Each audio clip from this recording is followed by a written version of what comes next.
O deputado Eli Borges relatou da tribuna da Câmara seus motivos para assinar o requerimento da CPMI, que deve investigar os atos relativos ao dia 8 de janeiro. Ele afirmou: compreendi nas minhas movimentações no parlamento que esta casa deve se posicionar na defesa do Brasil e da brasilidade. O deputado explicou que havia 3 grupos de pessoas entre os que foram presos em massa a mando do ministro Alexandre de Moraes do Supremo Tribunal Federal. Eli Borges disse: há um grupo de baderneiros, na maioria infiltrados, que trouxeram para o pensamento brasileiro uma visão distorcida e antidemocrática. A esses, os rigores da lei.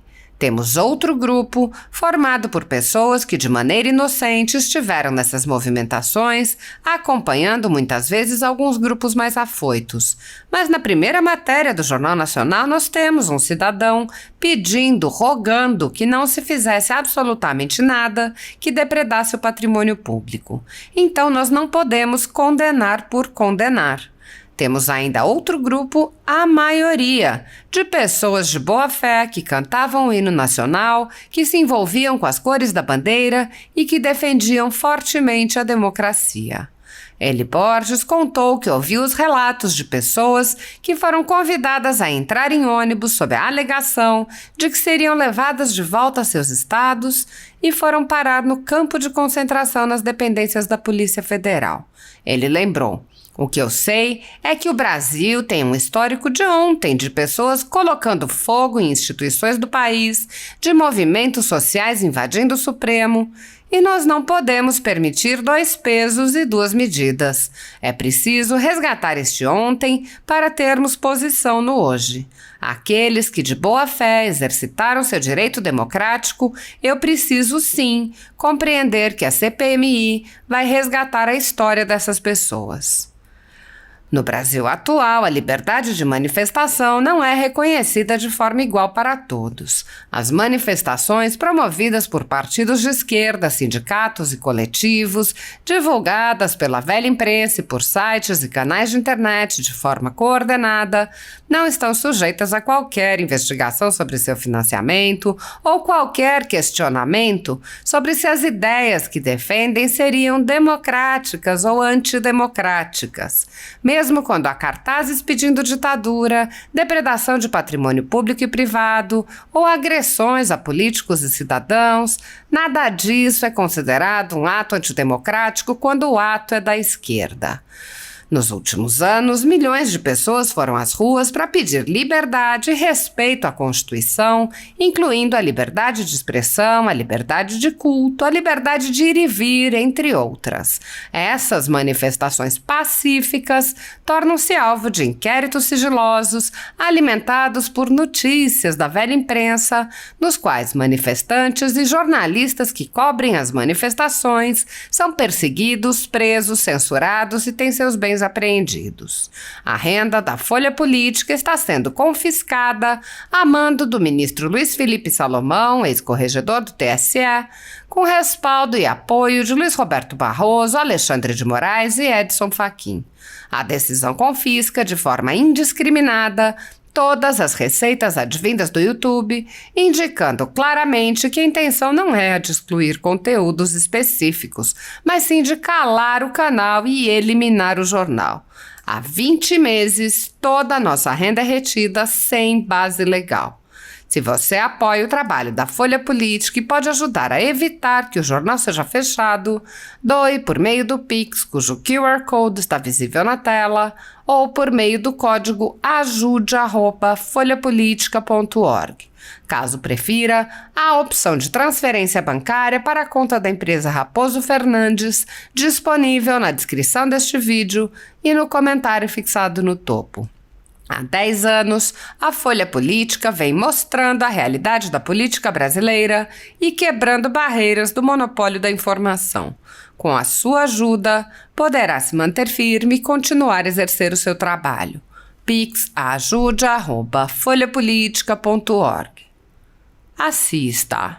Senhores. Deputado Eli Borges, tem Vossa Excelência a palavra. Senhor presidente, eu compreendi nas minhas movimentações no parlamento que esta casa precisa de se posicionar na defesa do Brasil, da brasilidade. Assinei de maneira muito determinada e ousada a CPMI para apurar os acontecimentos do histórico 8 de janeiro. Por que eu fiz? Primeiro porque, na minha visão de parlamento, de cidadão brasileiro, de deputado rendido às determinantes da Constituição Federal, compreendi que as pessoas que foram presas se dividem em 3 grupos. Há um grupo de banderneiros, na maioria infiltrados, que trouxeram para o pensamento brasileiro uma visão distorcida e antidemocrática. A estes, os rigores da lei. Nós temos outro grupo de pessoas que, de maneira inocente, elas tiveram nestas movimentações, acompanhando muitas vezes alguns grupos mais afoitos, mas na primeira matéria do Jornal Nacional nós temos um cidadão pedindo e rogando que não houvesse absolutamente nada que depredasse o patrimônio público. Então nós não podemos condenar por condenar. E nós temos um outro grupo que é a maioria de pessoas de boa fé, que cantavam o hino nacional, que se envolvia com as cores da bandeira e que estavam na defesa forte da democracia. E eu tenho testemunho de vários deles, de que, de fato, eles foram convidados para entrar em um veículo, em um ônibus, e alguém os orientava de que eles estavam sem poder permanecer mais nos quartéis e fazendo, portanto, a busca da sua liberdade do retorno aos seus lares. E, de repente, eles se viram envolvidos nas determinantes que houveram com a Polícia Federal. Seria isto verdade? Não seria isto verdade? O que eu sei, presidente, é que o Brasil tem um histórico de ontem, de pessoas colocando fogo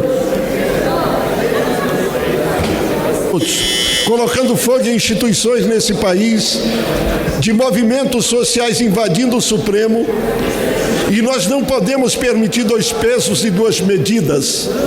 É preciso de resgatar esse ontem para termos posição no hoje. Aqueles que de boa fé exercitaram o seu direito democrático, eu preciso sim de compreender que a CPMI vai resgatar a história dessas pessoas. Peço Ok. Obrigado, senhor presidente, nobres colegas deputados, e me dirijo especialmente ao meu amigo Eduardo Bolsonaro para lembrar que, como já disse o eterno professor Olavo de Carvalho, qualquer ato de violência física em política é apenas propaganda, preparando jogadas de poder mais decisivas para saber quem o planejou e comandou. Basta averiguar quem tirou proveito político dele nos dias que se seguiram. Esta regra é praticamente infalível. O eterno e que nunca erra Olavo de Carvalho previu alguns anos atrás o resultado que a violência causa na política, o que explica para a gente o sigilo colocado nas imagens do evento lastimável do dia 8. Evento lastimável esse que é tão lastimável quanto quando os militantes da esquerda atearam fogo ao Ministério em 2017. E naquela época bradavam aos corredores da importância do direito de se manifestar. E hoje utilizam da expressão democracia para, de forma antagônica, Aí, claro, fazer parte ter coerência não é uma especialidade de lá, de forma completamente incoerente, utilizar a expressão democracia para atacar logo o quê? A democracia.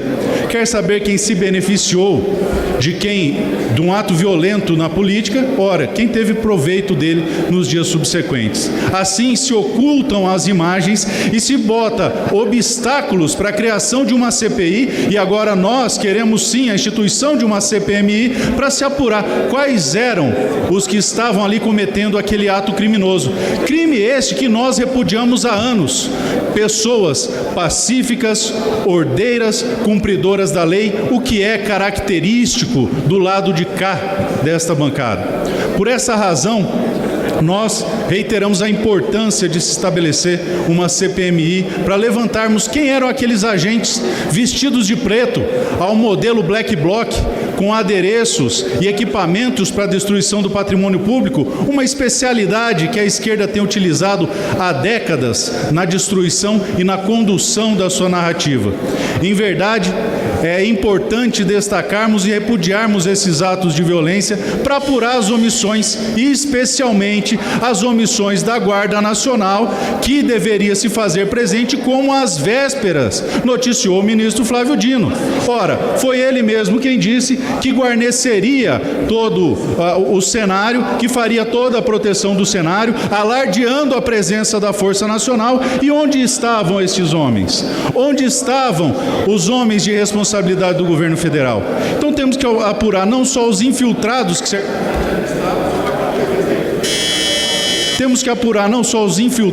que ali estavam, como também as omissões que foram perpetradas, que injustamente são colocadas na conta do governador do DF, Ibanez Rocha.